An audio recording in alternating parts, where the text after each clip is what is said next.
So this is Michelle. I'm here today with Samantha Schwartz, our buyer's agent, talking today about our Form 22AA, which is the appraisal addendum to the purchase and sale agreement.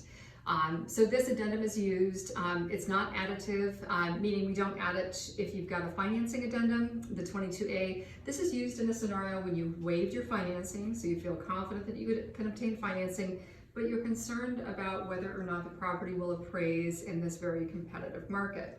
So after the appraiser comes and inspects the property, and then you'll get your copy of their appraisal back. And as soon as you receive that, you have 3 days to submit that to the seller's listing agent. When you get that low appraisal, you send that notice over. There's a specific form we have to use to send that notice over to the seller or the listing agent to say, oh my gosh, now we've got a low appraisal. And that happens in this appreciating market where we're seeing things because the appraiser can look only at sold comps. They can take into consideration pending properties.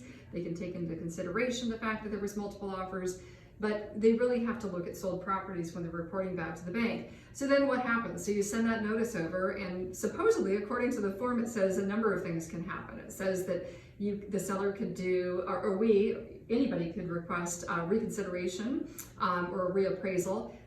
The reality is that doesn't work. That does not fly in our market. Nobody does that because the bank, who has ordered the appraisal, they're going to take the lower of the two. They're going to be more conservative. So the reality is, unless there was a major error on that appraisal where the appraiser screwed up, missed a room, used inappropriate comps, did a very shoddy job, chances of us getting a reconsideration of value completed is almost impossible. Like, it just doesn't happen in our market.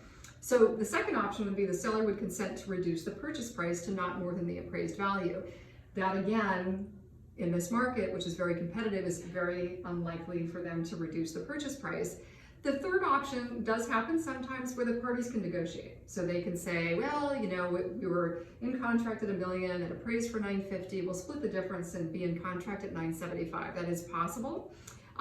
Or the buyer could just send over a notice saying that we are rejecting the notice of low appraisal and we're out of the contract, so they can get out based on that. And that's really what this form is intended for, is if it does not appraise at value, that you would be able to get your earnest money back and would be able to get out of the contract. That's really the purpose of this form. So I'll let you go through sort of the buyer's reply and yeah. So once the seller gives notice of how they would like to respond, the buyer then has to respond within 3 days. Mm-hmm. And at that point, you can choose to move forward or try to negotiate with the seller. Mm-hmm. Exactly.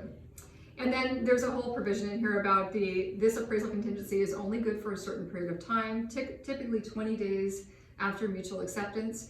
And in this market, that might not even be sufficient. It does take a long time to get appraisers out. So that little 20 days, be aware and be mindful of those dates, because your delivery notice has to be made within that 20-day period, which means the appraiser has to show up, has to complete the report, you have to get a copy of that report, and you have to deliver it within 20 days. So that's a little caveat that a lot of people operate thinking everything's going to be just fine when you might not hit that 20-day window. So another thing to be mindful of, or make sure that your agent is very mindful of as you consider that. So, question for you. So let's say there's a buyer and they absolutely love the home, mm-hmm. and they have the low appraisal and there's a $50,000 difference, and the seller's not willing to make it up, but they want to stay in it. Do they have any options? Can they switch lenders? Is there anything they can do? They can. So number one, a buyer can always make up the difference. So if the property appraises and they want to move forward, even though they have this addendum, they could get out. They don't have to get out. I always say the buyer is always in the driver's seat. They get to make that decision. They could also seek to go flip to a different lender, because you could start over with a different lender. They'd get a different appraiser out there, and then he or she might come up with a completely different valuation. So a lot of times that's what we do, is we just pull the plug on the first lender and move forward. Of course, the seller has to cooperate. Mm-hmm. They have to agree to allow that to happen, but oftentimes they will. They know if you're acting in good faith, or if the appraisal was just poorly done, they oftentimes will allow that to happen as long as all the parties are in agreement. So that does happen a lot, actually, shockingly, right now.